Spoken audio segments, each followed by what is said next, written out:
and I'm going to say it one more time because I wasn't recording. So just so we know again. That firm surplus is a measure of the well-being of firms in the market. It's the difference between what they're willing to pay for workers, which is represented by that labor demand curve, and what they're actually paying, which is the market wage rate of W star, for all of the units of labor E star that they're hiring. And for individual workers, or for all workers, we want to look at what are they receiving, W star, the market wage rate, what would they have been willing to receive, what was their reservation wage, which is represented by the labor supply curve, and how many units of labor are being hired. And then total surplus is just the sum of firm surplus and worker surplus. So we sum up the benefits that are created to everyone in society that benefit from these transactions, which is only firms and workers in this case. Okay. So let's talk a little bit about payroll taxes. So in most countries, employers and employees are required to pay a certain percentage of wages to the government to fund retirement and healthcare programs. And so in the US, this is the total amount that we pay is 12.4%, but the employer pays 6.2% and the employee pays 6.2%. And then there's a 2.9 Medicare tax, again split half and half. And both of these are only on earnings up to $118,500. And so if you earn more than that, then you pay these taxes on earnings up to $118,500, and you don't pay taxes on the earnings above that. And so if you've ever had a job and you've looked at your pay stub and you've seen like federal income tax, state income tax taken out, and then you've seen like FICA taxes, or sometimes they're called Social Security taxes, just kind of depends, and you're like, wait, what the heck is that? The payroll taxes. And your employer is paying some of those as well. So income taxes you just pay out of your own income. Your employer does not pay income taxes on your behalf. But your employer is paying some of those payroll taxes on your earnings as well.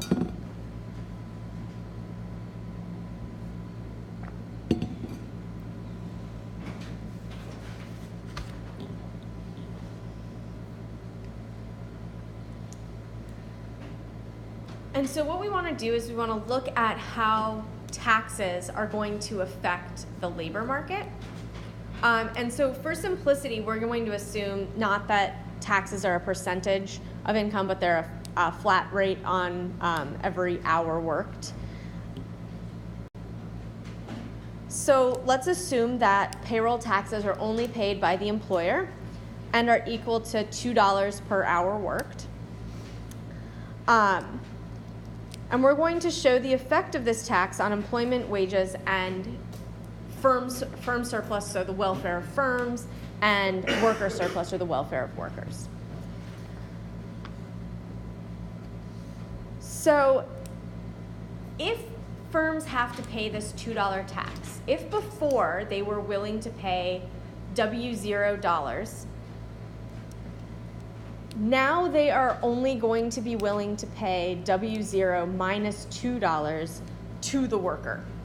So that's the money that they're willing to give to the worker for the worker to put in their pocket, because they're going to have to send $2 to the government when they pay that worker.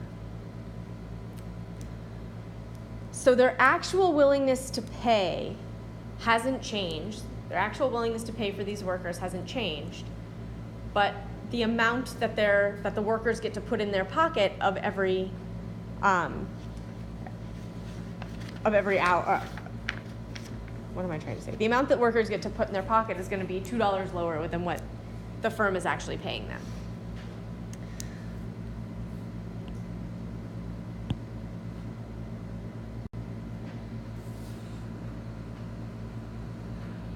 So if we draw our labor market with labor on the horizontal axis and wages on the vertical axis, downward sloping labor demand and upward sloping labor supply. Here's our equilibrium level of employment and the equilibrium wage rate. So this demand curve represents the firm's total willingness to pay for each hour of work.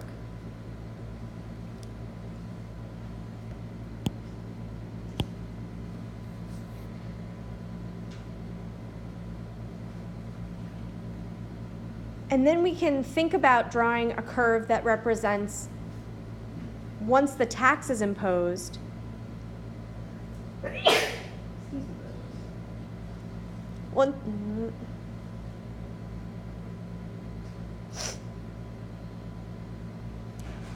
cool, forgot my allergy pill this morning.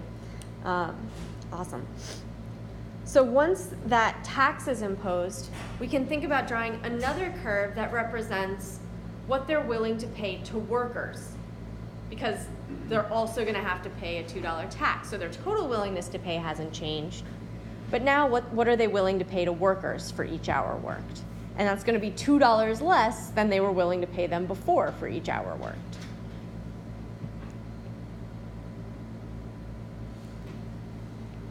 So we'll label this ED sub tax.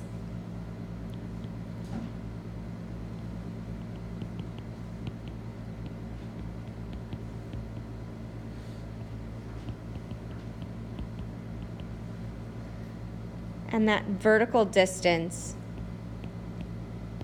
is the amount of the tax, or $2.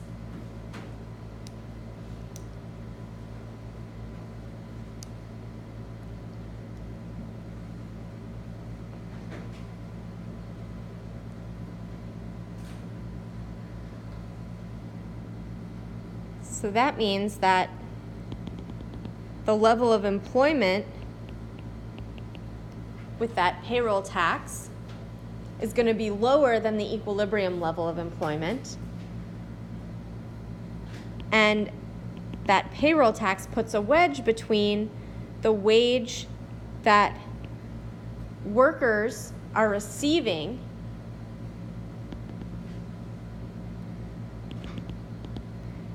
and the wage that firms are paying. So W sub F is the wage that firms are going to be paying. $2 of that goes to the government, and the rest, W sub E, is what workers are receiving. With, again, that vertical distance being the amount of the tax. In this case, $2.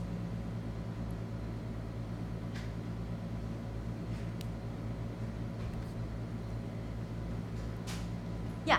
So it doesn't really matter who's being taxed. The amount of tax is going to be the same. Given a tax of a certain amount, it doesn't matter if the buyer, the workers are paying the tax or the firms. Yeah. So think back to when you did taxes in 101, 410. The outcome of a tax doesn't matter regardless of who's paying it. So if you think about payroll taxes, half of them are being paid by employers, half of them are being paid by employees in the US. Should it really matter? Probably not. Unless we think that people are irrational, which, you know, we have been shown to behave irrationally from time to time. There's actually, somebody looked at this and found, I think it was a podcast that I was listening to that was discussing dispensaries in Colorado and how they were listing their prices. And so there are big taxes on marijuana in Colorado. And it mattered whether I again, the final amount that that people were paying when they walked in there didn't change, but consumption patterns did change based on the listed price, whether it included tax or did not include tax.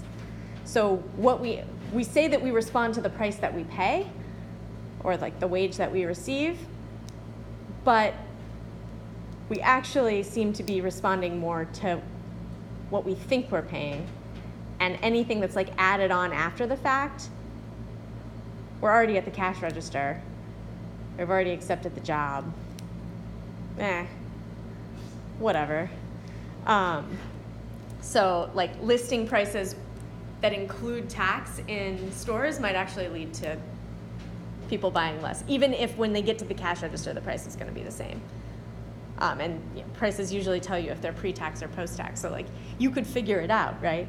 But we don't like to do that mental math. Anyways, caveat, theoretically, it doesn't matter. So for the purposes of this class, it does not matter if the firms or the workers are paying the tax. But in the real world, we don't always behave rationally. And so, we might be more likely to respond to what we actually see in our paycheck as opposed to, our pre-tax. Or we might be more likely to respond to the stated wage as opposed to, I don't know. I never look at my pay stubs. I know what my contract said when they hired me, and I assume they're paying me what they're supposed to be paying me, and the necessary taxes or whatever are being taken out.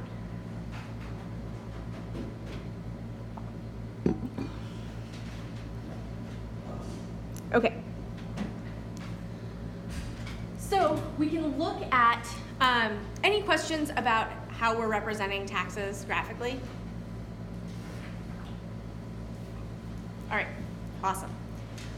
So now we can think about how well off were firms and workers before the tax, how well off was society before this tax was imposed, and after the tax is imposed, how well off are firms, workers, and society.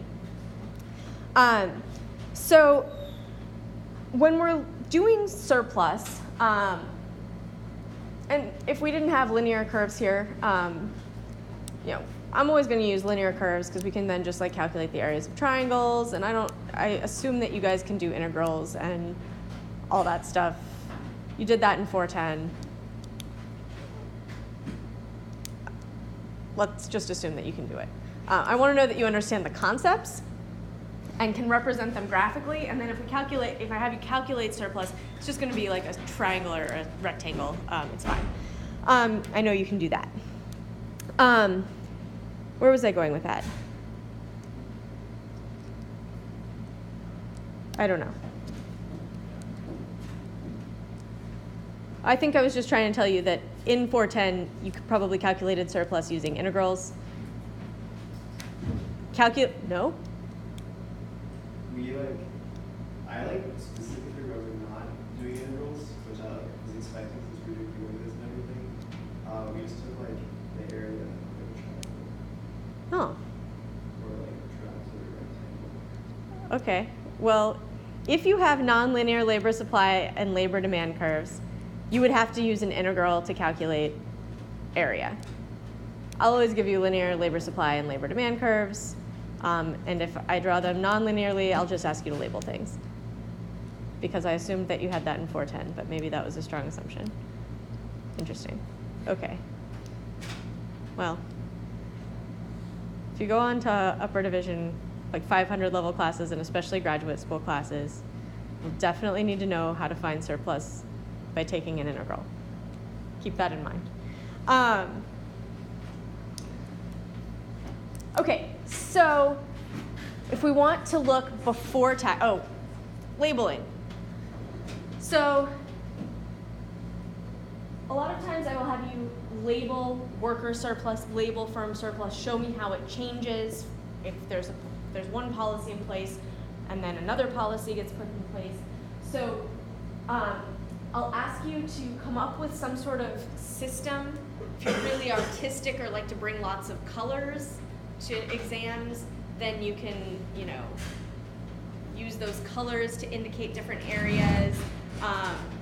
If if you're really artistic, you might be able to shade, but when we get into employment subsidies, shading becomes challenging, and you have to really be a talented shader, and I've never seen someone successfully shade a subsidy. So what I like to do is I like to just label all the areas on the graph. So I'll just go through and say this is area A, this is area B, C, D, E, F, G, H, I, J, K, L. So now every area that I have created on that graph is labeled, and I can go through the thought process of which of these areas represents worker surplus, which of them represents firm surplus. If I had to calculate it, I would know which triangle to look at. But don't refer to surplus as that triangle over there, because that's not what it, I mean, yeah, it's the shape of a triangle if we have linear supply and demand curves, but let's try not to think of these things as like triangles and squares. Think about them as concepts. What is it representing? So before the tax is imposed, so the pre-tax outcome, we're looking at W star and E star. So if the wage is W star and the level of employment is E star, what is our worker surplus? So our worker surplus is areas A plus B plus C plus D plus E. Beneath, no, that's firm surplus.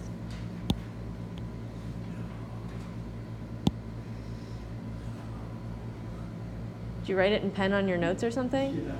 Oh, sorry. It's all right, Aaron. It's all right. Sorry, I have more note packets if you're really messed up about it.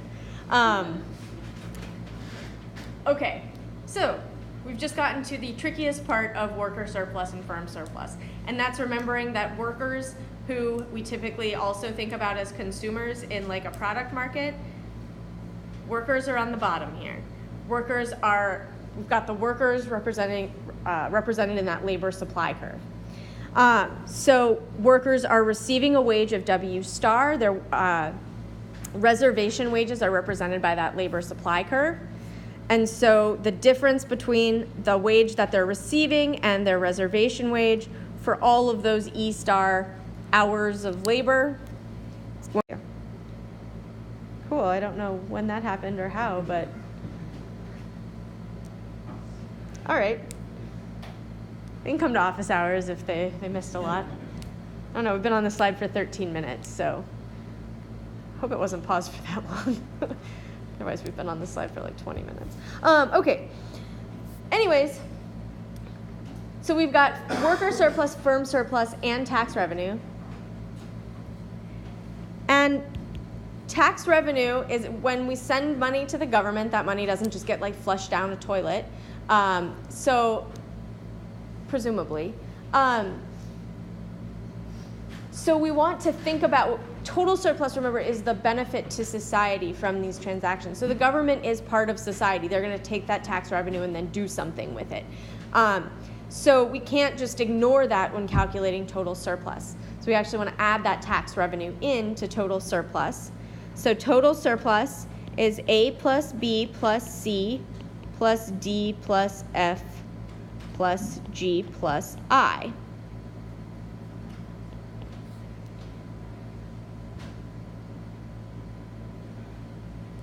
Or that trapezoid.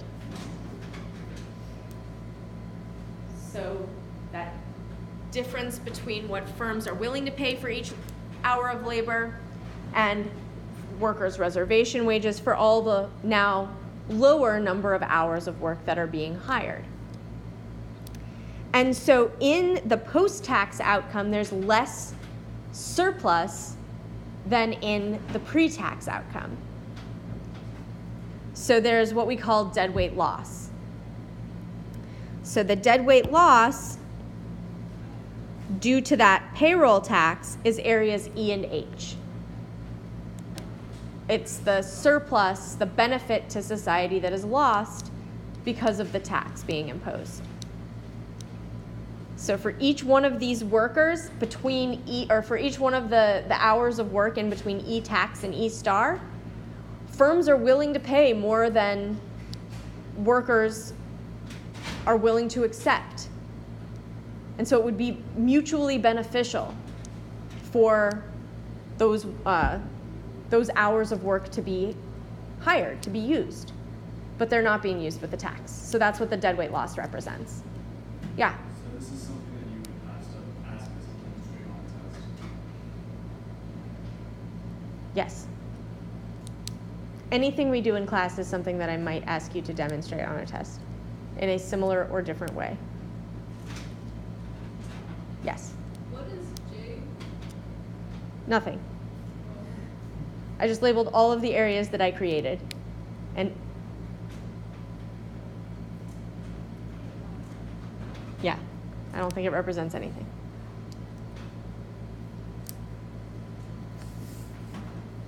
Other questions?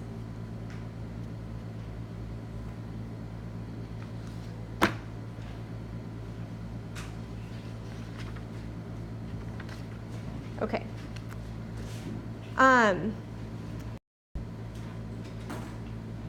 So,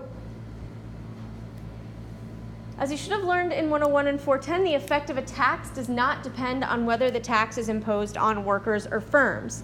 So we could have drawn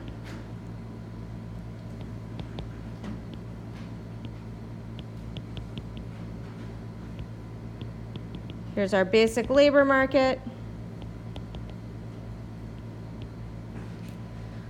We could have said, well, here the labor supply curve represents workers' reservation wages.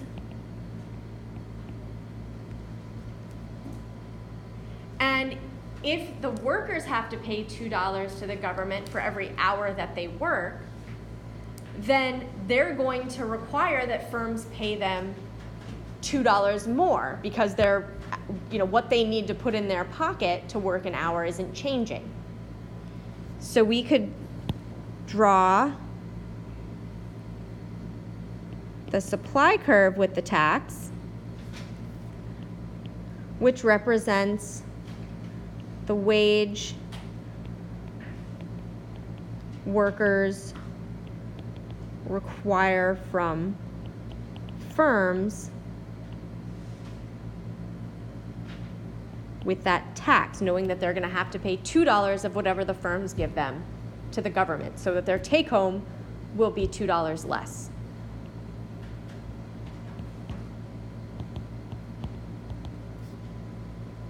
And so we end up with that same reduction in quantity, the wage the firms are paying for that level of employment. So at E-tax, firms are willing to pay W sub F dollars for E-tax units of labor. And workers are going to receive $2 less. We're putting a wedge of the amount of the tax in between the wage that firms are paying and the wage that workers are receiving. It doesn't matter if buyers are the ones actually remitting that to the government or sellers are the ones actually remitting that to the government.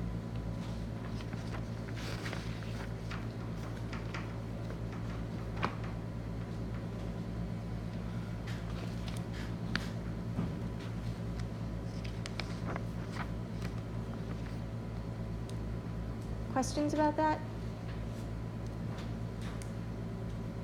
Okay. The last concept I want to cover, and we'll start class, I said we'll start class on Tuesday with a labor demand activity, and then we'll follow that up with an example of a tax. But the last thing I want to talk about is tax incidence. So who actually ends up bearing the burden of these taxes. So if a $2 tax is imposed, it's not necessarily true that like firms are going to end up paying about $1 of the tax and workers are going to pay the other $1. Does anybody remember what the what tax incidence depends on? Yeah.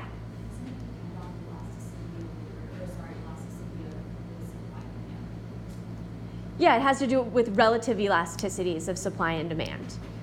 So whichever party has the more inelastic, so whoever's less responsive to changes in the wage rate, is going to end up bearing more of the burden of the tax. And tax incidence, so workers pay, we want to compare what they're receiving now versus what they were receiving before. So they were receiving W star, but now they're only receiving WE.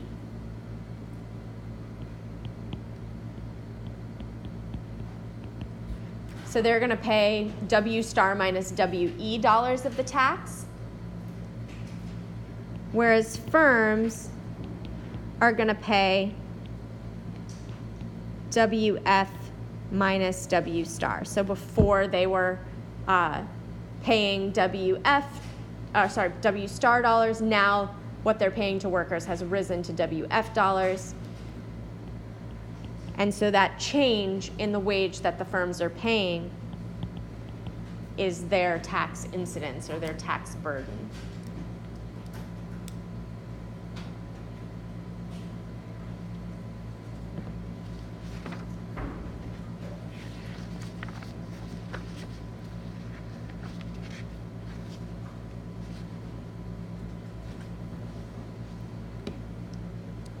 Okay.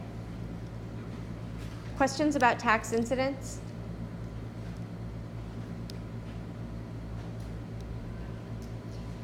Okay. I believe that problem set 2 was posted earlier this week.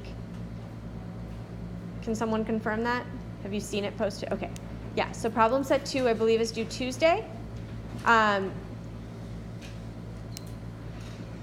it is posted. I think I don't have anything else to say about it, unless you have questions. All right. If you have any clear things, fuzzy things, or questions that you want to write on a sheet of paper and give to me, I'm happy to accept those. Otherwise, have a wonderful weekend. Thank you for coming today, and I will see you on Tuesday.